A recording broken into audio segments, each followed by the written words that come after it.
munaasabadan oo lagu soo bandhigay waxqabadkii 2019 ilaa 2021 taliyaha ciidanka asluubta Soomaaliyeed Generaal Mahad Abdiraxmaan Aadan waxaana munaasabadan ka soo qayb galay taliyaha xafiiska soo dhaweynta maxaabiista gudoomiyaha maxkamadda ciidanka qalabka sida taliyaha ciidanka asluubta Koonfur Galbeed gaashaanle sare Axmed Cabdullaahi Aadan Ofro iyo xubno kale oo ka tirsan dowlad goboleedka Koonfur Galbeed ee Soomaaliya taliyaha ayaa wax badan ka qabtay muddadii 2 sano waxaana ka mid ahaa waxqabadkiisii tayeenta iyo qalabeynta ciidanka asluubta Soomaaliyeed dhisidda iyo qalabeynta kooxda fanaaniinta Onkod Bay iyo dhamaystirka xuquuqda ciidanka asluubta iyo howlo kale badan oo halkan aan lagu soo koobi karin xafladda ayaa ahayd mid si weyn loo soo agaasimay waxaana xafladda ifinay misna ahaa shumacii xafladda kooxda fanaaniinta Onkod Bay oo qayb ka ahaa ugu horeyn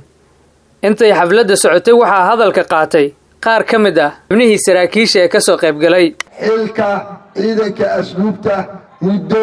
2 sano waxaa muuqata waqtiga uu hayay taliyuhu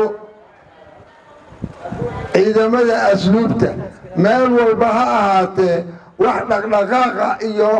ayaa ka muuqda nashaada ka muuqda waa wax uu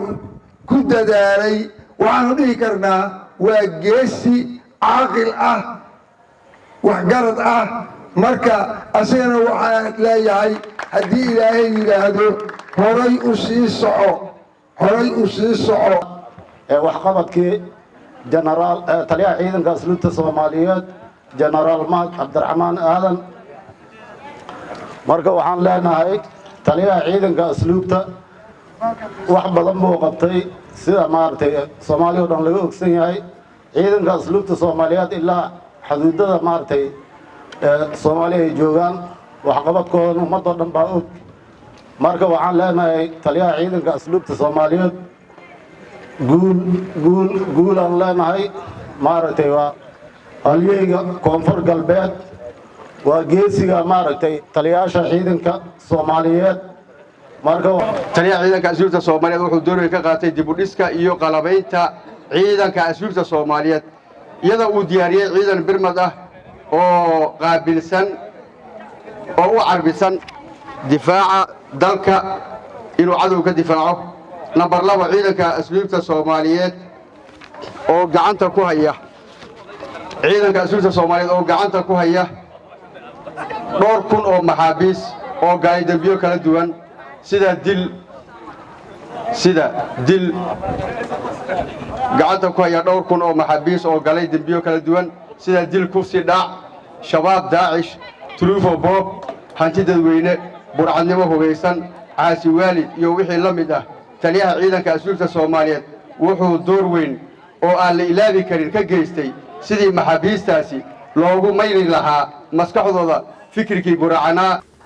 gunta dambe waxaa hadalka qaatay gaashaanle sare Axmed Cabdullaahi Aadan Ofro iyo taliyaha ciidanka asluubta Koonfur Galbeed gaashaanle sare Dhiig Biraq oo wax badan ka taabtay waxqabadkii muddadii 2 sano Generaal Mahad Abdiraxmaan Aadan Generaal Mahad waa halyeeyga Koonfur Galbeed ummadda dhan ku warqaba langmoog ma le walqabadshi خير إلهي كجازي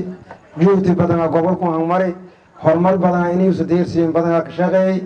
إلهي نكو قرب قري ونون ورقود شين عرني بالحقيقة جهدي وسامري إفايده يكون كهلي يعني والله تبرد شيء أنا تلمامي يسوبيا كتلا وقاعد ما مسكتيجن هذا تليها إذن كأسلوب الصوماليات مع جنرال نهض درمان آذن تلي همبليو والقبضك وقتر من تيدا تنتون تيجون أمرد جوجد البياس إذن كأسلوب ميلي تالي ميلي أثقادي إستدي ما داس أن تالي إجيك تايدوس اللي والتلمامون تلي تلعب تنتقادي تلعب كسيدر تلعب ليري كسيجار